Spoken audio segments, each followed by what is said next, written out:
Welcome to the second planning session of the day.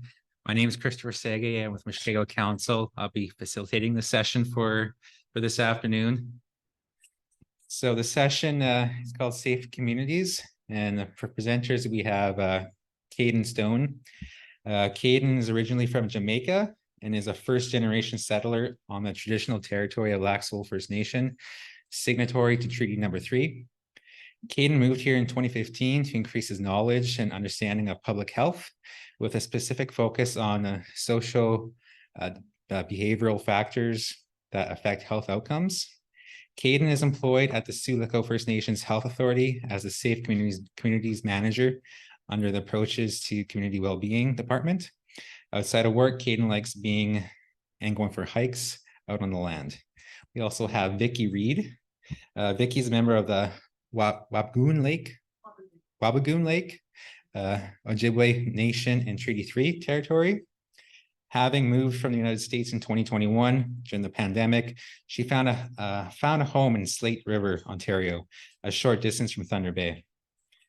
She works with the Sioux First Nations Health Authority as approaches to community well-being, safe communities as a health promoter. Outside of her workday, she's also an author, paying homage to her Indigenous roots. Vicky, okay, I'll leave it at that. Authored 2 books and a memoir entitled Path of the Turquoise Warrior, and a children's picture book entitled Little Sparrow's Cloak of Many Feathers. As a passionate advocate for the communities she serves, she puts her public health knowledge to work to bring betterment to Northwestern Ontario's remote communities. So please welcome Kate and Vicky to the floor.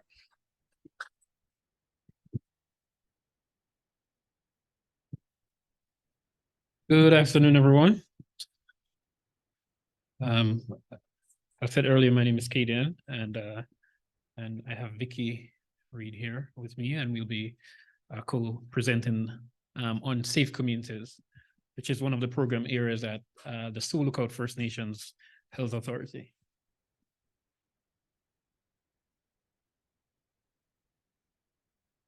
Before I begin, let me just acknowledge that the Sioux First Nations Health Authority is situated on the traditional territories of the Lac Seul First Nations, signatory to Treaty Number 3, and also located on the Fort Williams First Nation, signatory to the Robinson Superior Treaty of 1850. All right, so the objectives of the presentation today is to, we're going to delve into what the Safe Communities program is about. We'll be looking at the 3 program areas under Safe Communities. We'll be outlining the work that we're currently involved in, and we'll talk about our future works and avenues for collaboration.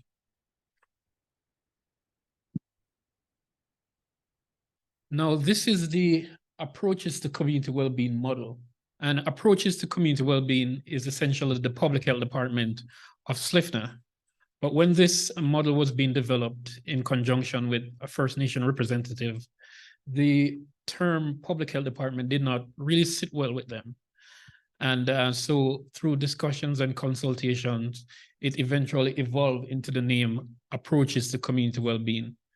And as First Nations people, they focused on the holistic view of health, it includes mental, spiritual, physical, and spiritual well-being. And so they could relate more to the term Approaches to Community Wellbeing. Under Approaches to Community Wellbeing, or ACW, you have different program areas, such as Raising Our Children, which encompasses the youth development, family health, and relationship building.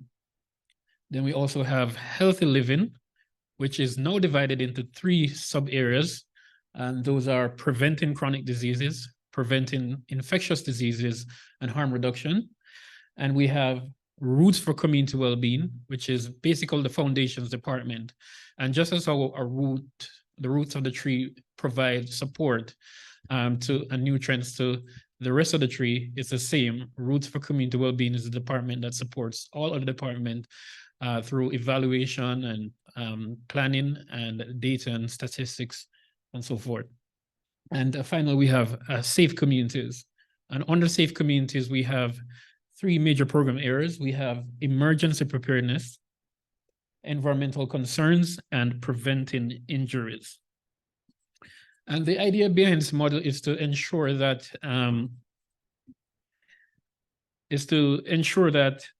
integrated, sustainable, and community-owned approaches are employed in programming and service delivery. And this approach is rooted in the traditional teachings of the Anishinaabe people. And if you notice, there are no, even though you might not see mental health, which is a critical component of health there, it was not left as a standalone program because all programs, it encompasses all programs.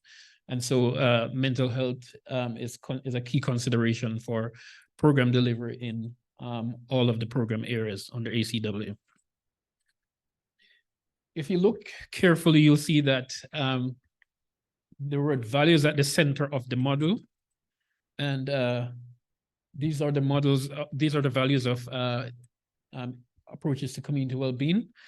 We talk about the connections to the land, which speaks about environmental stewardship and that spiritual connection that First Nations people have with the land. Another value is the teachings of our people, and we promote tenets such as respect, love, and wisdom. Family is another value. We all have that collective responsibility for each other.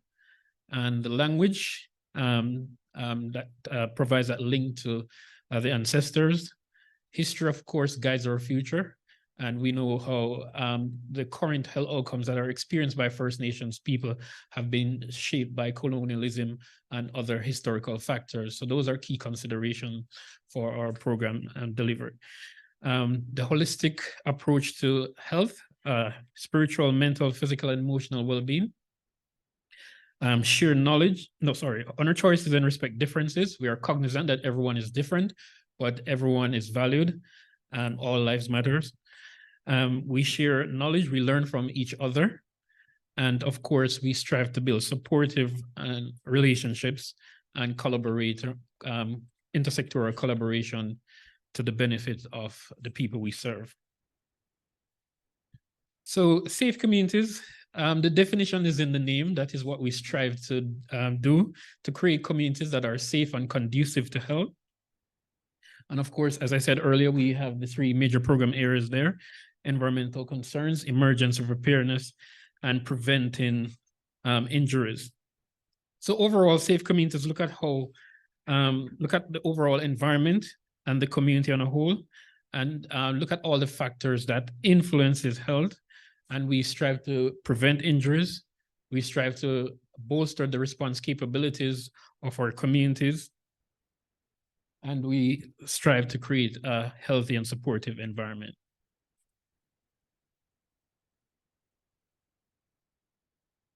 So these are some of the ways that we at Safe Communities have been assisting and supporting our First Nations communities, and we will continue to do so. We try to ensure that connections to the land and water are acknowledged and restored. We spoke about that spiritual connection to the environment.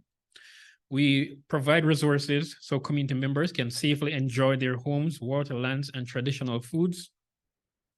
We aim to reduce the prevalence of intentional and unintentional injuries. We strive to enhance capacity development for communities to be able to prepare for and respond to various emergencies and other events. We strive for the protection of life and the preservation of the environment and community infrastructure. Of course, we prioritize the health and well-being of First Nations people, and we engage and encourage community relationships. But it should be noted that while all these are plausible benefits of safe communities, the underlying work is acknowledging and addressing how Western ideologies have negatively impacted our community's abilities to be safe. And we work intentionally to address these greater issues and constructs. So indigenization and decolonization is an essential aspect of our work at ACW and in particularly at Safe Communities. We also use the One Health approach because of the interconnectedness of people with the environment. So there's a connection between animals, humans, and the environment, and we're very cognizant of that. And of course, that fits into the knowledge and ways of doing for Indigenous people. So that is one of the approaches that we use to our programming and service delivery at Safe Communities. We are a very small unit and we continue to grow. And this is our staff complement. We have myself there as a manager, leading a very dynamic team of some wonderful individuals. We have our administrative assistant, who's not here today, Brittany Anderson. We have Vicky Reed, who is one of our health promoter. And we have right there a beautiful lady, Tanya Kakekastan, who is our other health promoter. We have Colin Shawinimash, who is one of our emergency preparedness coordinator, and Laura Duncan, who is our other emergency preparedness coordinator. And we have on contract Jeff Edwards, our emergency management expert. And all those three persons are currently at the Disaster and Emergency Preparedness Conference in Toronto. So as a part of ensuring that we're effective, we try to build our in-house capacity and ensure that our staff are well-trained and versed in their respective fields, and also that they're culturally competent to understand the needs and to interact with our First Nations people. So this time I'm just going to turn it over to Vicky, who's going to continue, and then you'll see me shortly.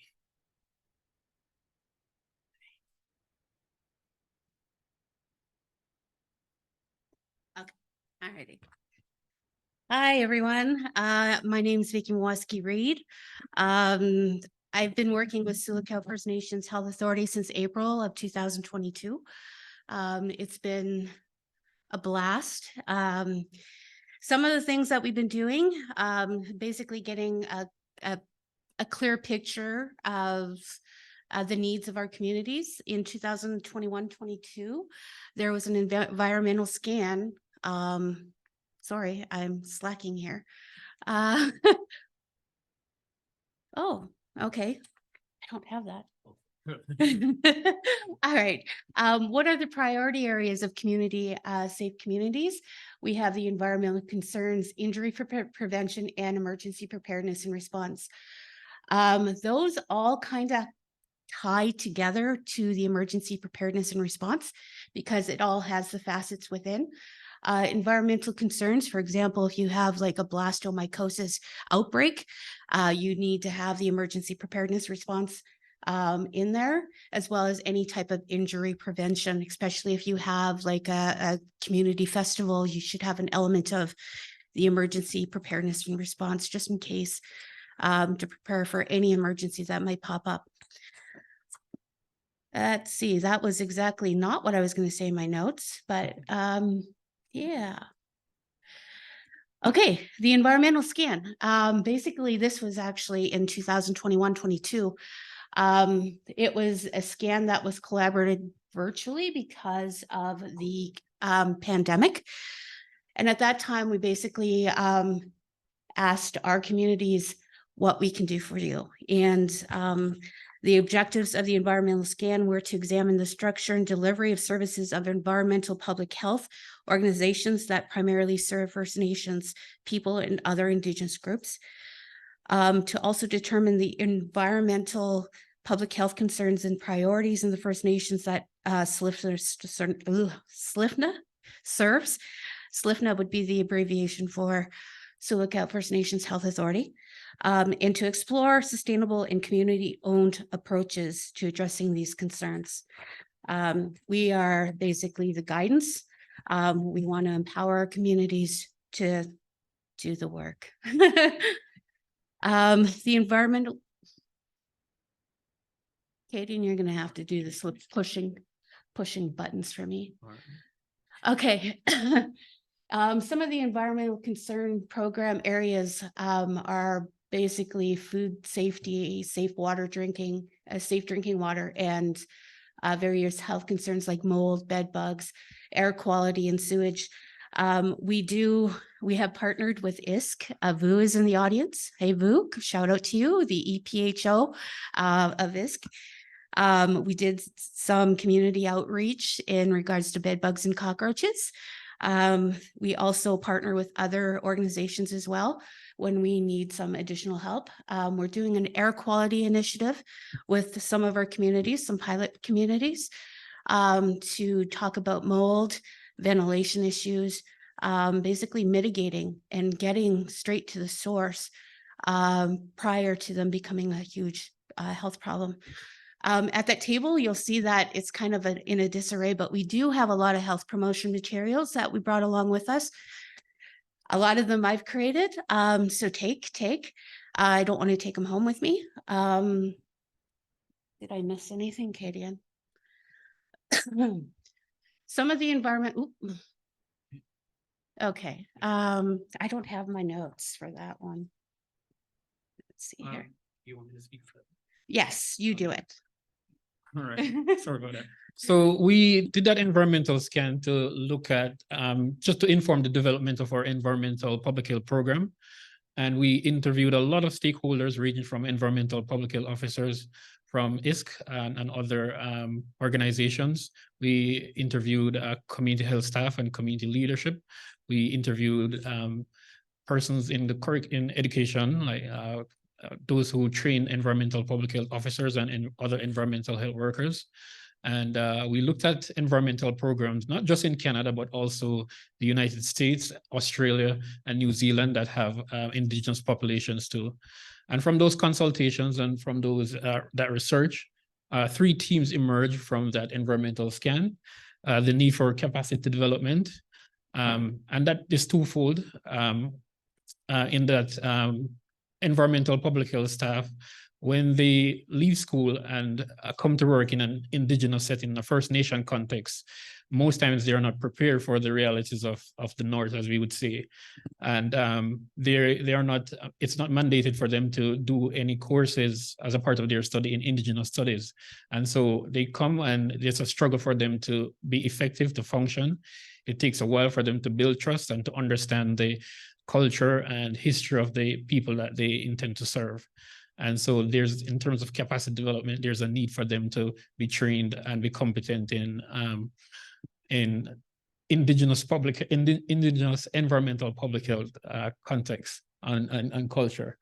And also there's also a need for persons within the community to be trained in aspects of environmental public health, so they can identify environmental health risks and find community-owned and sustainable solutions to address them. Another thing that we found is that the environment itself in many of the communities is not conducive to the health and well-being of the people. And the partners that we spoke of, they spoke of the housing challenges with wastewater and water treatment facilities, solid waste management, and a host of concerns that we all know that exist on reserves and that impact the outcome of health, contribute to high levels of injuries and so forth. So the environment itself that these people live in is not conducive to health and well-being. So there has to be a lot of changes to the, and when I say environment, I'm speaking most about the built environment. And also there's a need for advocacy and partnership. From consultations with the stakeholders, we realized that these environmental public health concerns that were identified are really complex. There's no single organization that can effectively address them. And so there needs to be a lot of partnership and collaboration from different stakeholders to comprehensively address these problems. So those were the 3 major themes that emerged out of that.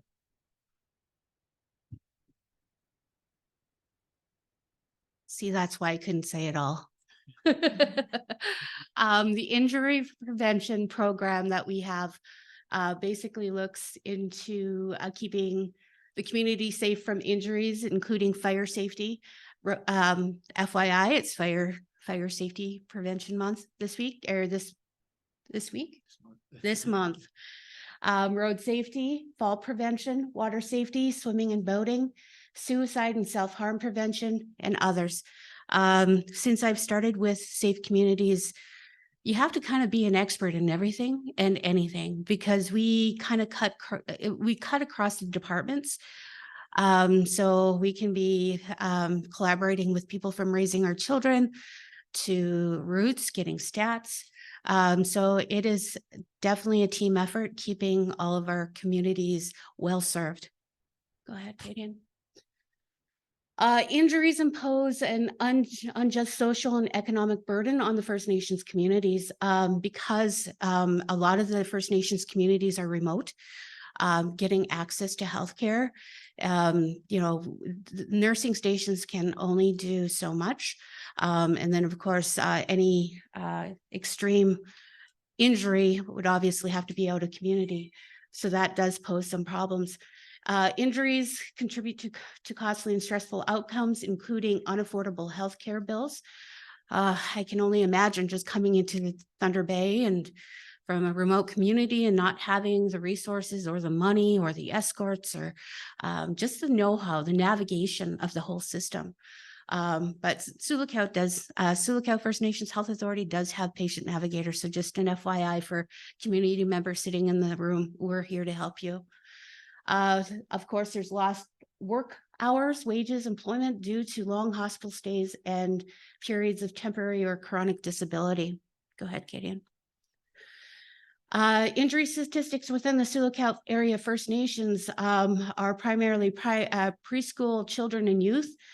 Disproportionately high rates of preventable injuries between 2012 and 16% of emergency department visits and 11% of hospitalizations were among preschool children, and they were due to injuries.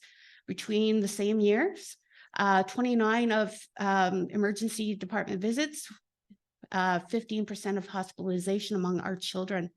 And through the youth, we're looking at 30% and 15% of hospitalizations.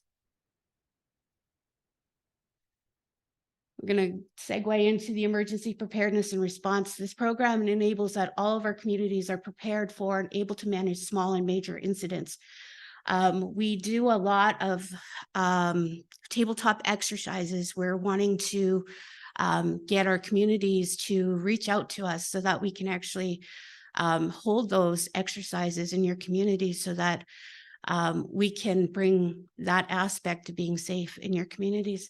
It ensures communities are supported in the development of emergency response plans, various hazard-specific plans. On the east side of Ontario, we have flooding going on. Of course, we're, basically blasted with fires during the summer months. Having those plans available to help evacuate, it makes a world of difference.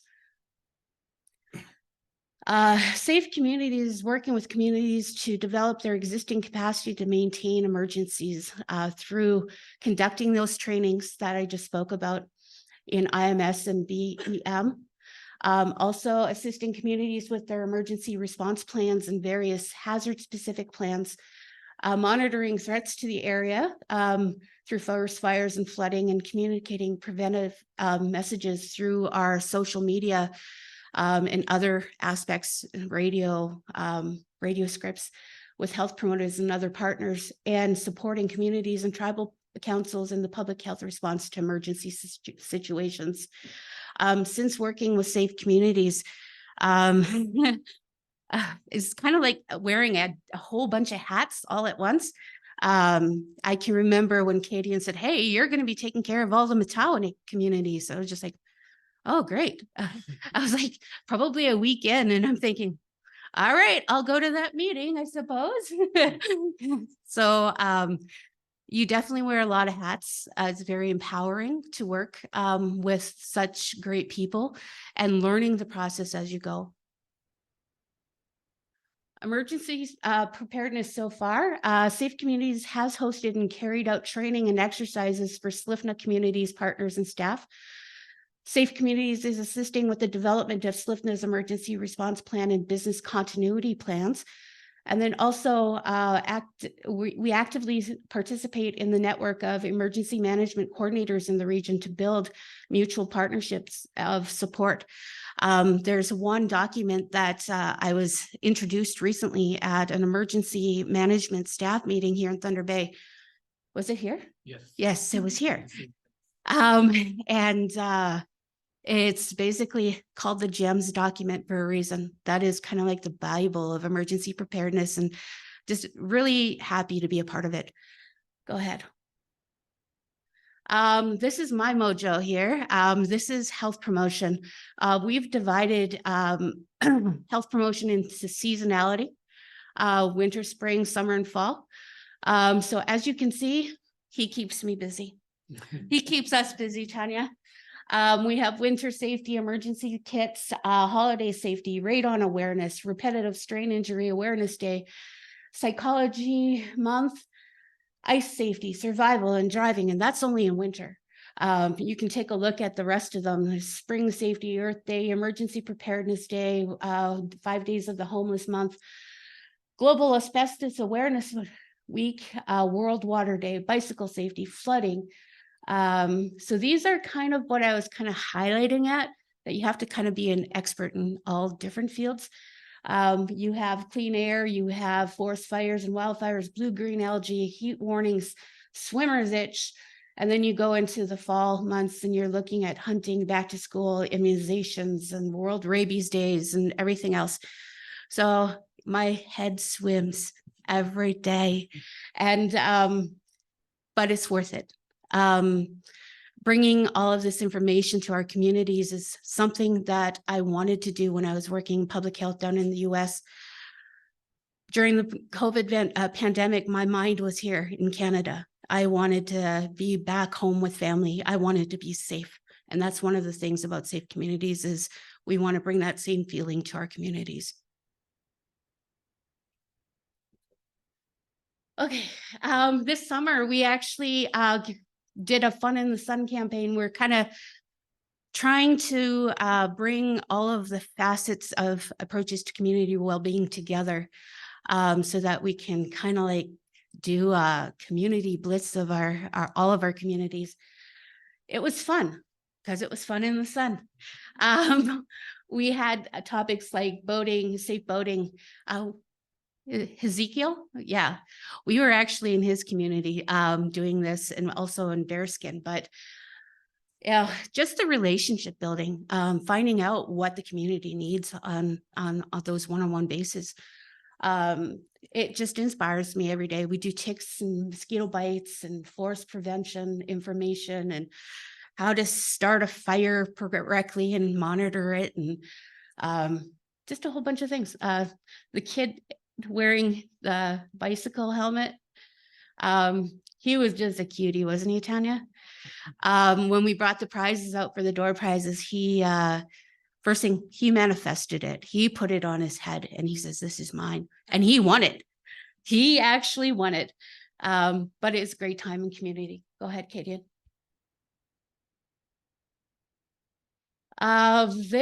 The campaign aimed to promote safe and enjoyable outdoor physical activities with family and others, encouraging healthy living and well-being.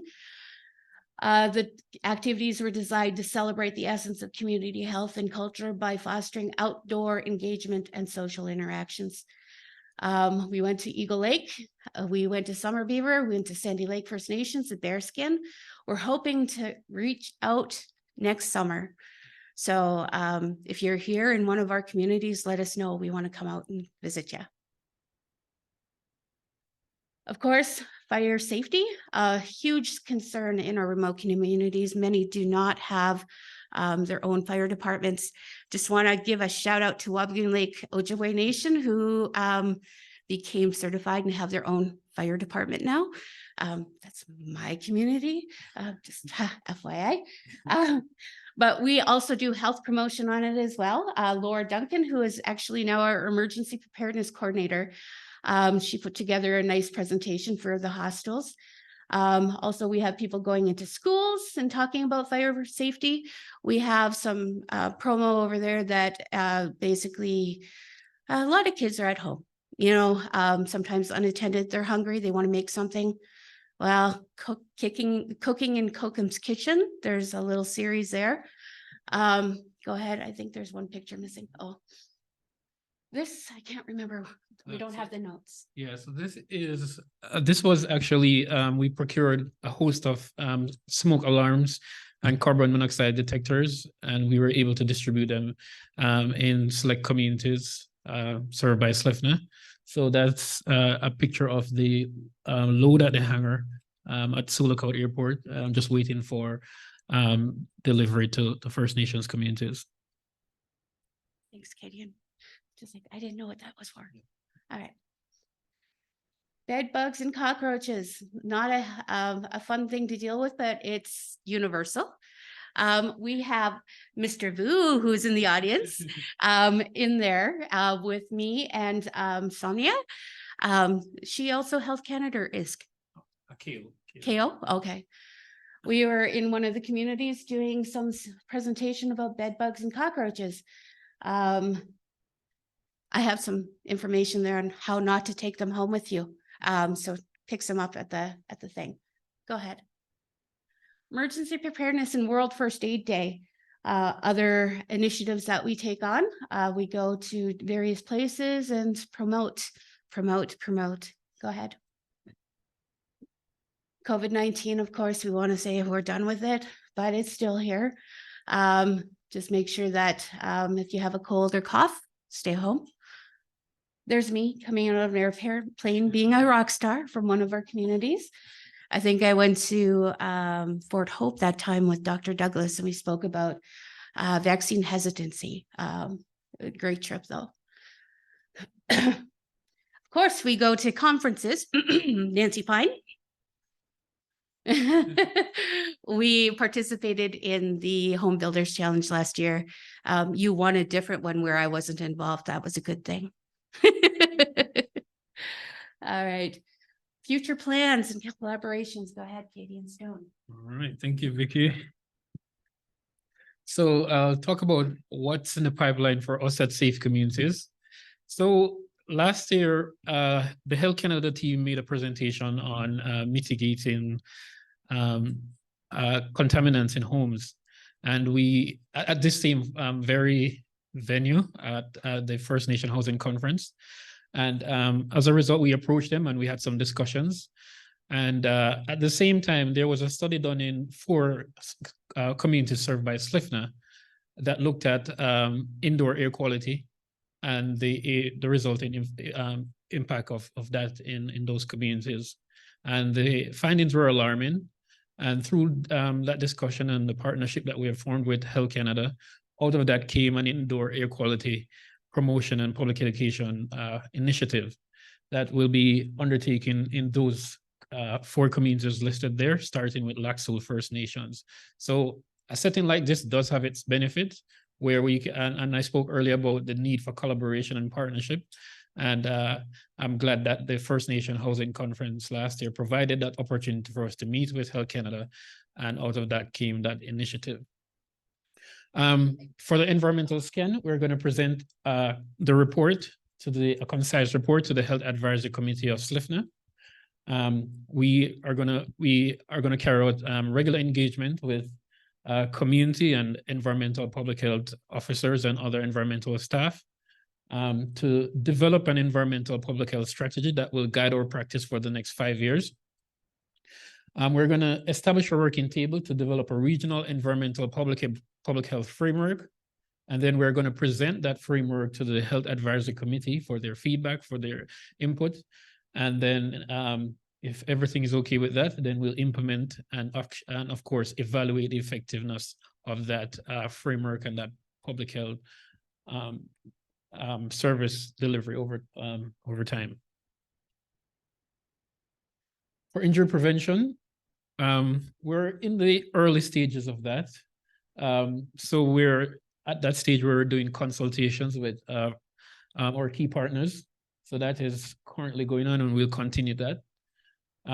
We just hired a practicum student to do an environmental scan for us, similar to the environmental scan that we did for the environmental concerns program area. And they'll look at jurisdictions that have Indigenous populations and organizations that serve Indigenous populations to look at what they're doing in terms of injury prevention and to see if there are best practices that we can adapt and tailor to fit our context to prevent intentional and unintentional injuries. We're going to focus on the ease of injury prevention. Education, as you know, is essential. Engineering, we're going to lobby for infrastructure in the community to prevent injuries or reduce the risk of injuries.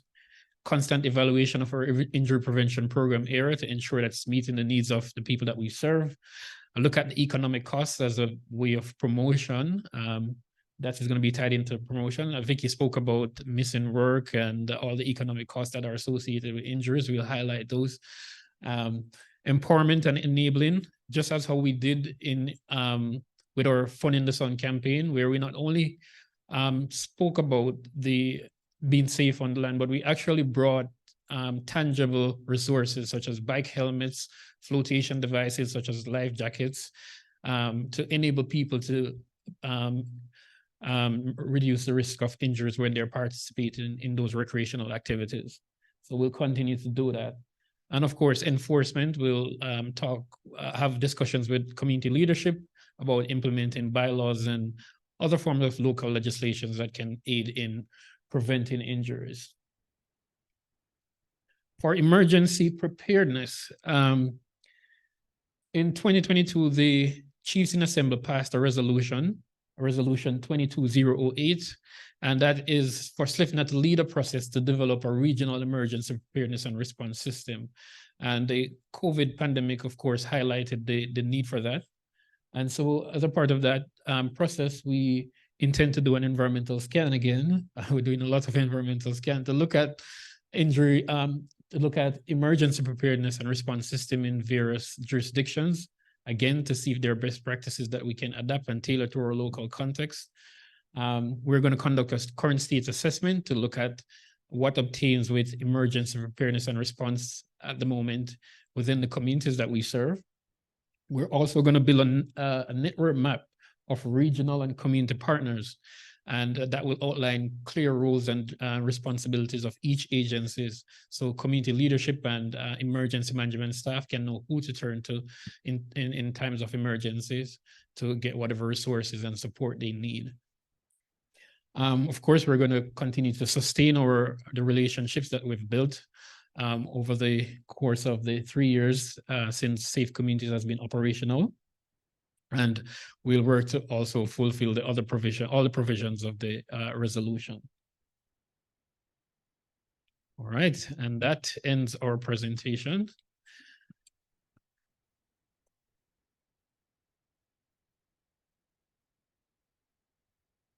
Does anybody have any questions or want to jog our minds even more? A question in the back there, or just a stretch? Long day so far. Kate and Vicky, are you going to be around for the next few days? Yep. Oh, Yeah. oh, we got a question. Hi, I'm Montgomery. I've worked with people Yeah. for a long time, but Yes. I haven't met you in person. Yeah. So I'm looking forward to that after your presentation. Mhm. It was a great presentation.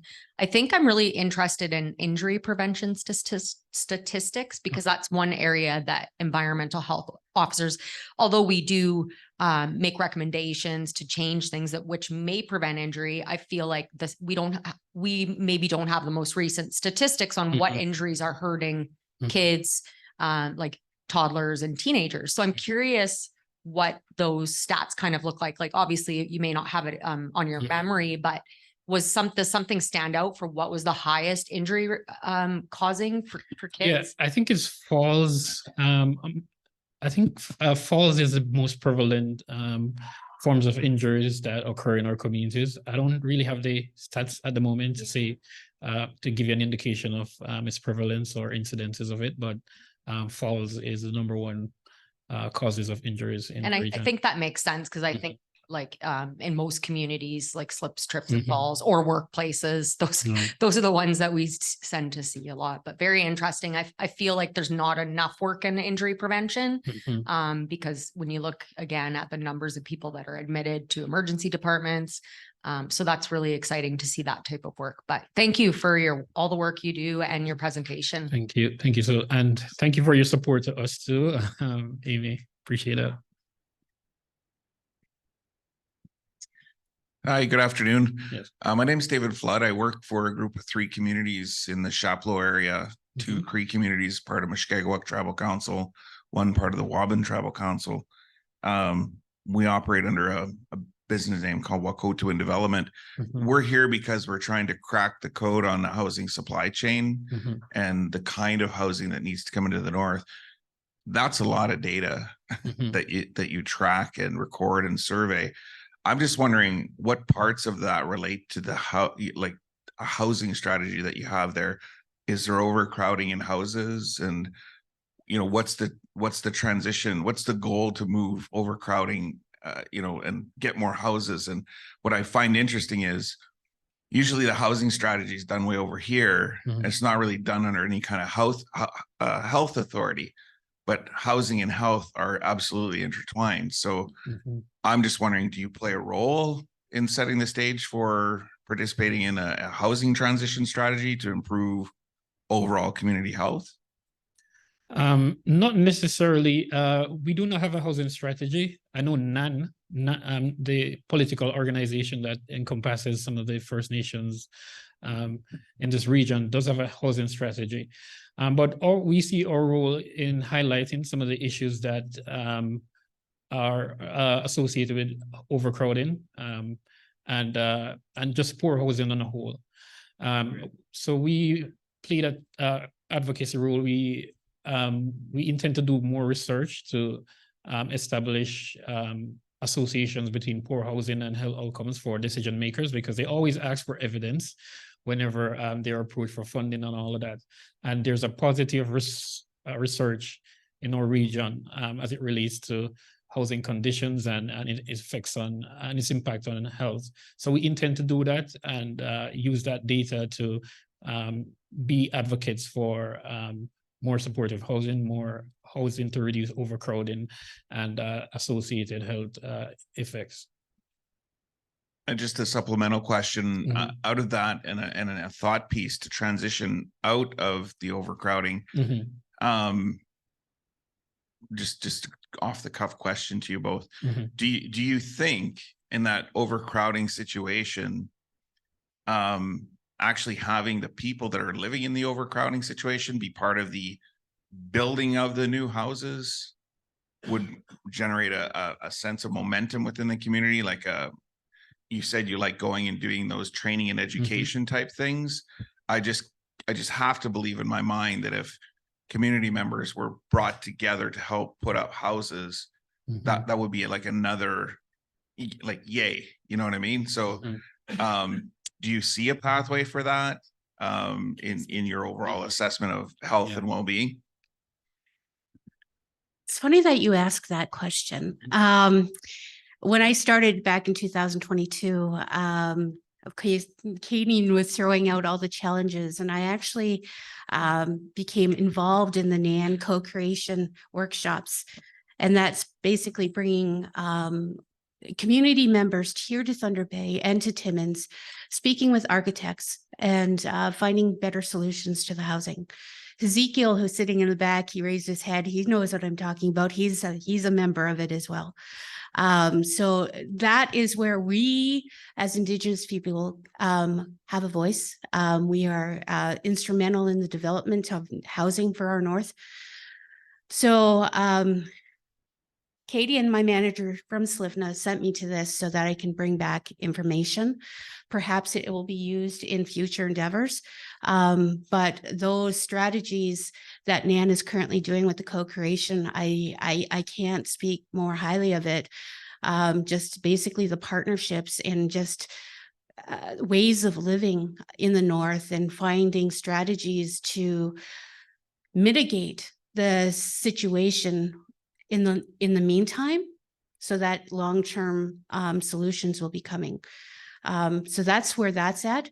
I'm glad that you kind of brought up the overcrowding issue, because on Thursday we have a presentation Katie and I are putting together in regards to overcrowding.